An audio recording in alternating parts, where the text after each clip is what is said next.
Los registros históricos dan cuenta de su versatilidad políglota. Se sabe que dominaba la lengua egipcia. De hecho, fue la primera de su dinastía en hablarla, a diferencia de los monarcas anteriores. Probablemente este dominio se debió a que, como apuntan algunos especialistas, su madre podría haber sido una egipcia de la casta de los sumos sacerdotes de Menfis. Sin embargo, más determinante que esta probable descendencia está la buena educación que su padre le proveyó como futura gobernante y a su inteligencia. Se presume que Cleopatra hablaba entre 7 y 8 idiomas, entre ellos griego, con el que fue educada, hebreo, sirio, egipcio, arameo y latín, lo que le permitió proyectar la reivindicación del imperio egipcio. Además de su habilidad lingüística, sobresalió por su talento musical y por su pasión por la historia y las ciencias políticas. No obstante, cabe señalar que su educación de excelencia era la que le correspondía a su linaje, dada su herencia macedonia, que abarcaba una instrucción en literatura, astronomía y medicina. También se sabe que era muy buena para las matemáticas, una amante de la geometría. Quizá esa inteligencia y curiosidad abrumadora, ninguno de sus hermanos y hermanas resultó tan brillante, fueron las que desde su más tierna infancia la proyectaron como futura reina de Egipto, y la que asustó a sus iguales romanos, quienes, instigados por la visión de Octaviano, la encasillaron en un rol de seductora más que de intelectual.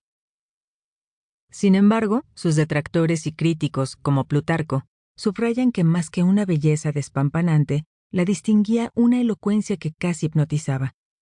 Se pretende que su belleza, considerada en sí misma, no era tan incomparable como para causar asombro y admiración, pero su trato era tal que resultaba imposible resistirse.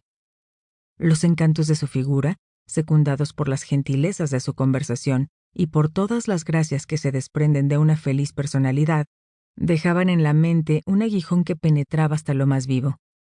Poseía una voluptuosidad infinita al hablar, y tanta dulzura y armonía en el son de su voz que su lengua era como un instrumento de varias cuerdas que manejaba fácilmente y del que extraía, como bien le convenía, los más delicados matices del lenguaje. Escribió casi un siglo después reconstruyendo la historia con fuentes de la época. Si Cleopatra dominaba la retórica, era indudablemente por su formación helenística. Ella, al igual que sus 4 hermanos, tuvo tutores griegos con quienes estudió profundamente la Ilíada y la Odisea de Homero.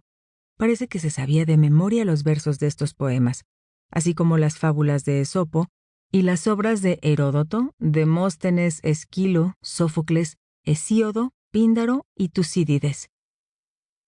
No hay que pasar por alto que Cleopatra fue criada en Alejandría, ciudad que hasta la guerra civil contra las fuerzas de su hermano Ptolomeo XIII, respaldada por Julio César, albergó la biblioteca más completa del mundo antiguo.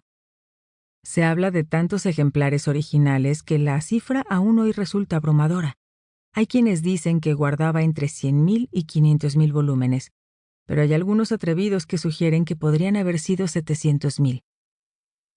Por otra parte, cabe destacar que la infancia, hasta hace relativamente muy poco, finales del siglo XIX, se empezó a estudiar como un factor determinante en la identidad adulta. La niñez no se registraba, así que la ausencia de información sobre la Cleopatra niña es escasa. Si acaso existe, está vinculada a su función política, pero no en referencia a su personalidad. Lo importante era el destino, ese vaticinado por los oráculos en el mundo griego, y la línea de los antepasados. En este sentido, la figura de Cleopatra está definida por su herencia tolemaica y por cómo creció.